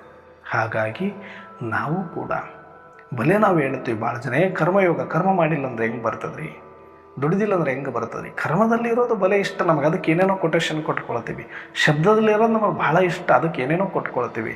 ಶಬ್ದಾತೀತ ಕರ್ಮಾತೀತ ಆಗಿರೋದೇ ನನ್ನ ಸ್ಥಿತಿ ಅಂತ ನನಗೆ ಅರಿವು ಆಗುವವರೆಗೂ ನಾನು ಕೂತ್ಕೊಳ್ಳೋಕ್ಕಾಗಲ್ಲ, ಆ ಸಮರ್ಥ ಸ್ಥಿತಿಯನ್ನು ಅನುಭವ ಮಾಡಲಿಕ್ಕಾಗಲ್ಲ, ಸಾಕ್ಷಿಯಾಗಿರೋಕ್ಕಾಗಲ್ಲ. ಅಲ್ಲಿಯ ತನಕ ನಮ್ಮ ಹತ್ರ ಸೈಲೆನ್ಸ್ ಪವರ್ ಬರೋದಿಲ್ಲ. ಸೈಲೆನ್ಸ್ ಪವರ್ ಬರೋದಿಲ್ಲ ಅಂದರೆ ನಾವು ರಿಜಿಸ್ಟರನ್ನು ಸ್ವಚ್ಛವಾಗಿ ಇಟ್ಕೊಳ್ಳೋಕ್ಕಾಗೋದಿಲ್ಲ. ರಿಜಿಸ್ಟರ್ ಸ್ವಚ್ಛವಾಗಿ ಇಟ್ಕೊಂಡಿಲ್ಲ ಅಂದ್ರೆ ಲೋಕ ಪಸಂದ ಆಗೋದಿಲ್ಲ, ಪ್ರಭು ಪಸಂದ ಆಗೋದಿಲ್ಲ. ಹಾಗಾಗಿ ಈ ಸತ್ಯವನ್ನು ಅರ್ಥ ಮಾಡ್ಕೊಳ್ಳಿ. ಅಯ್ಯೋ ನಾನು ಅಲ್ಲಿರಬೇಕಾಗಿತ್ತು, ಅಯ್ಯೋ ನಾನು ಇಷ್ಟು ವರ್ಷ ಮುಂಚೆ ಜ್ಞಾನಕ್ಕೆ ಬರಬೇಕಾಗಿತ್ತು, ಇವೆಲ್ಲ ಹುಚ್ಚು ಕಲ್ಪನೆಗಳನ್ನು ಬಿಡಿ. ಭಾವನೆಗಳು ಇರಬೇಕು, ಅನ್ನಿಸ್ಲಿ, ತಪ್ಪೇನಿಲ್ಲ. ಅಯ್ಯೋ ನಾನು ಒಂದು 20 ವರ್ಷ ಮುಂಚೆ ಜ್ಞಾನಕ್ಕೆ ಬರಬೇಕಾಗಿತ್ತು, ಅಯ್ಯೋ ನಾನು ಈ ದಾದಿಯರನ್ನೆಲ್ಲ ನೋಡಬೇಕಾಗಿತ್ತು, ಅಯ್ಯೋ ನಾನು ಬ್ರಹ್ಮ ಮಮ್ಮರವ್ರನ್ನ ನೋಡಬೇಕಾಗಿತ್ತು, ಇಲ್ಲ ಯಜ್ಞದ ಒಳಗಡೆ ನಾನು ಇರಬೇಕಾಗಿತ್ತು, ಮಧುಬನದಲ್ಲಿ ನಾನು ಇರಬೇಕಾಗಿತ್ತು, ಸೆಂಟ್ರಲ್ಲಿ ನಾನು ಇರಬೇಕಾಗಿತ್ತು, ಕನ್ಯಾ ಆಗಿರಬೇಕಾಗಿತ್ತು, ಕುಮಾರ ಆಗಿರಬೇಕಾಗಿತ್ತು. ಏನಾಗಿರಬೇಕಾಗಿತ್ತು ಅನ್ನೋದು ನಿಮ್ಮ ಕೈಯಲ್ಲಿಲ್ಲ. ಪಾರ್ಟ್ ಯಾವತ್ತೂ ನಿಮ್ಮ ಕೈಯಲ್ಲಿಲ್ಲ. Part already fix. ಅದನ್ನು ಅಕ್ಸೆಪ್ಟ್ ಮಾಡಿಕೊಂಡ ಮೇಲೆ ನಿಮ್ಮ ಪುರುಷಾರ್ಥ ಸ್ಟಾರ್ಟ್. ಅದು ಏನಿದೆಯೋ ಇದೆ, ಎಲ್ಲಿದೆಯೋ ಇದೆ. ಆದರೆ ಪಾರ್ಟ್ ಎಲ್ಲಿದೆ ಅನ್ನೋದು ಮುಖ್ಯ ಅಲ್ಲ, ನೀನೆಲ್ಲಿದೆಯಾ ಅನ್ನೋದು ಮುಖ್ಯ. ಸ್ಮೃತಿಯಲ್ಲಿದೆ ಅನ್ನೋದಷ್ಟೇ ಮುಖ್ಯ. ಇಲ್ಲಿ ನೀವು ಮಾತೆಯರಾದರೂ ಆಗಿರಿ, ಸಂಸಾರಿಗಳಾದರೂ ಆಗಿರಿ, ಸೆಂಟ್ರಲ್ ಇರಿ, ಎಲ್ಲಾದರೂ ಇರಿ, ಈ ನೀನೆಲ್ಲಿದೆ ಅನ್ನೋದು ಮುಖ್ಯ. ನಿಮ್ಮ ಪಾತ್ರ ಎಲ್ಲಿದೆ, ಪಾತ್ರ ಹೇಗಿದೆ ಅನ್ನೋದು ಮುಖ್ಯ ಅಲ್ಲ. ನೀನೆಲ್ಲಿದೆಯಾ, ಸೆಂಟ್ರಲ್ಲಿದೆಯಾ, ನೀನು 100% ಪ್ಯೂವರ್ಸು. ನೀನು ವ್ಯರ್ಥ ಮುಕ್ತ ಆತ್ಮ ಆಗಲಿಕ್ಕೆ ಬರುತ್ತಿದೆ, ನಂಬರ್ 1 ಆತ್ಮ ಆಗಲಿಕ್ಕೆ ಬರುತ್ತಿದೆ, ನಂಬರ್ 1 ಪ್ಯೂರ್ ಸಾಫ್ ರಿಜಿಸ್ಟರ್ ಇಟ್ಕೊಳ್ಳೋದಕ್ಕೆ ಬರ್ತದೆ. ಅದಕ್ಕೆ ಪಾರ್ಟ್ ಬಗ್ಗೆ ಚಿಂತೆ ಮಾಡಿ ವ್ಯರ್ಥದಲ್ಲಿ ಬರಬೇಡಿ. ಪಾರ್ಟ್ ನಮ್ಮ ಕಂಟ್ರೋಲಲ್ಲಿಲ್ಲ, ಸ್ಮೃತಿ ನನ್ನ ಕಂಟ್ರೋಲಲ್ಲಿದೆ. ನಾನು ಇಲ್ಲಿರಬೇಕು, ಇಲ್ಲಿ ಎಷ್ಟೊತ್ತಿದ್ದೀನಿ ಅಂತ ನೋಡ್ಕೊಳ್ಳಿ. ನೀವು ಯಾರು ಬೇಕಾದ್ರೂ ಆಗಿರಿ, ಎಲ್ಲಿ ಬೇಕಾದರೂ ಇರಿ, ಇಲ್ಲಿ ಎಷ್ಟೊತ್ತಿದೆಯೋ ಅಷ್ಟು ಆನಂದ ಆನಂದ ಆನಂದ ಆನಂದ ಅನುಭವಿಸಿದ ಸಂಗಮಯುಗ ಪೂರ್ತಿ ನೀವು ಈ ಸೆಂಟ್ರಲ್ಲಿ ಇದ್ದುಕೊಂಡು ಎಕ್ಸ್ಪೀರಿಯನ್ಸ್ ಮಾಡಲಿಲ್ಲ ಅಂದರೆ ನಿಜಕ್ಕೂ ನೀವು ದೌರ್ಭಾಗ್ಯಶಾಲಿ. ನನ್ನ ಪ್ರಕಾರ ನಾನು ಸೆಂಟ್ರಲ್ ಇಲ್ಲ ಅಂದ್ರೆ ದೌರ್ಭಾಗ್ಯಶಾಲಿ, ನಾನು ಮಧುಬನದಲ್ಲಿಲ್ಲ ಅಂದ್ರೆ ದೌರ್ಭಾಗ್ಯಶಾಲಿ, ನಾನು ಮದುವೆ ಕನ್ಯೆ ಆಗಿಲ್ಲ ಅದಕ್ಕೆ ನಾನು ದೌರ್ಭಾಗ್ಯಶಾಲಿ ಅಲ್ಲ. ಜ್ಞಾನ ತಿಳಿದ ಮೇಲೆ ನೀನು ಇಲ್ಲಿ ಇಲ್ಲ ಅಂದ್ರೆ ದೌರ್ಭಾಗ್ಯಶಾಲಿ. ಇದರ ಅನುಭೂತಿ ಮಾಡಿಕೊಳ್ಳಿಲ್ಲ ಅಂದರೆ ನೀನು ದೌರ್ಭಾಗ್ಯಶಾಲಿ ಅಂತ ಭಾವಿಸ್ಕೊ. ಅದಕ್ಕೆ ವ್ಯರ್ಥ ಮಾಡಬೇಡದೆಲ್ಲ. ಇಲ್ಲಿ ಎಷ್ಟೊತ್ತಿದ್ದೀವಿ ಅನ್ನೋದಷ್ಟೇ ಲೆಕ್ಕ ಬಿಟ್ಟರೆ ಮತ್ತೇನು ಲೆಕ್ಕಕ್ಕೆ ಬರೋದಿಲ್ಲ. ಹಾಗಾಗಿ ಇಲ್ಲಿ ನೀವು ಪೀಸ್ಫುಲ್ ಆಗಿರೋದನ್ನು ಅಭ್ಯಾಸ ಮಾಡ್ಕೊಳ್ಳಿ. ಇದು ಸುಮ್ಮನೆ ಏನೋ ಮಾಡ್ಕೊಂಡು 1 ತಾಸು ಭಜನೆ ಮಾಡ್ದಂಗೆ, 1 ತಾಸು ಹಾಡಾಡ್ದಂಗೆ, ಮನೇಲಿ ಕೂತು ಪೂಜಾ ಮಾಡ್ದಂಗೆ, ದೇವಸ್ಥಾನಕ್ಕೆ ಹೋಗಿ ಬಂದಂಗೆ, ದಿನನಿತ್ಯ ಏನೋ ಒಂದು ಸಂಪ್ರದಾಯ ಹಾಕ್ಕೊಂಡು ಮಾಡ್ತೀನಿ ಅಂದ್ರಲ್ಲ. ಕಂಪ್ಲೀಟ್ ಇಲ್ಲೇ ಇರಬೇಕು, ಕಂಪ್ಲೀಟ್ ಇಲ್ಲೇ ಇರಬೇಕು. ಸುಮ್ಮನೆ ಆಗಾಗ ಕೆಲಸಕ್ಕೆ ಬರಬೇಕು. ಮಮ್ಮಾರವರ ಈ ಒಂದು ವಿಶೇಷ ಮಾಸದಲ್ಲಿ ಇದು ಒಂದು ಮಮ್ಮಾರವರ ಒಂದು ಸ್ಥಿತಿಯ ಒಂದು ಅಭ್ಯಾಸವನ್ನು ನಾವು ಪಾಲನೆ ಮಾಡಬೇಕಾಗತ್ತೆ. ಯಾವಾಗಲೂ ಮಮ್ಮಾರವರು ಪರಮಧಾಮದ ಸ್ಮೃತಿಯಲ್ಲಿರೋರು. ಕರ್ಮ ಇದ್ದಾಗ ಮಾತಿದ್ದಾಗ ಮಾತ್ರ ಬಂದು ಅದರ ಮುಗಿದ ತಕ್ಷಣ ಮತ್ತೆ 1 ಸೆಕೆಂಡಿಗೆ ಅಲ್ಲಿ ಹೋಗ್ಯಾರು. ಈ ಅಭ್ಯಾಸ ಮಮ್ಮ ಮಾಡ್ತಾ ಇತ್ತು. ಅದಕ್ಕೆ ಅವರಷ್ಟು ಶಾಂತವಾಗಿ, ಸೈಲೆನ್ಸ್ ಆಗಿ, ಗಂಭೀರವಾಗಿ ಮತ್ತು ಪರ್ಫೆಕ್ಟ್ ಆಗಿರಲಿಕ್ಕೆ ಸಾಧ್ಯ ಆಯಿತು, ಅಷ್ಟು ಮಧುರವಾಗಿರಲಿಕ್ಕೆ ಸಾಧ್ಯ ಆಯಿತು. ಹಾಗಾಗಿ ಈ ಎಲ್ಲ ಮಮ್ಮಾರವರ ಗುಣಗಳನ್ನು ನಾವು ಮೈಗೂಡಿಸಿಕೊಳ್ಳಬೇಕು. ನಾವು ಲೋಕ ಪಸಂದ ಪ್ರಭು ಪಸಂದ ಆಗಬೇಕು ಅಂದರೆ ನಾವು ಕೂಡ ಸದಾಕಾಲ ಆತ್ಮಿಕ ಸ್ಮೃತಿಯಲ್ಲಿದ್ದು ಪರಮಧಾಮದಲ್ಲೇ ಇರೋಣ. ಆಗಾಗ ನಿಮಿತ್ತ ಕೆಲಸಕ್ಕಾಗಿ ಬರೋಣ ಅಷ್ಟೇ. ಈ ಥರ ಅಭ್ಯಾಸ ಮಾಡಿ ನಾವು ಕೂಡ ಪರ್ಫೆಕ್ಟಾಗಿ ಲೋಕಪ್ರಿಯರು ಪ್ರಭುಪ್ರಿಯರು ಆಗೋಣ ಅಂತ ಹೇಳಿ ಇವತ್ತಿನ ಚಿಂತನೆಯನ್ನು ಮುಕ್ತಾಯ ಮಾಡ್ತಾ ಇದ್ದೀವಿ. ಅಚ್ಚಾ, ಓಂ ಶಾಂತಿ. Thank you Baba, thank you drama. ಓಂ ಶಾಂತಿ.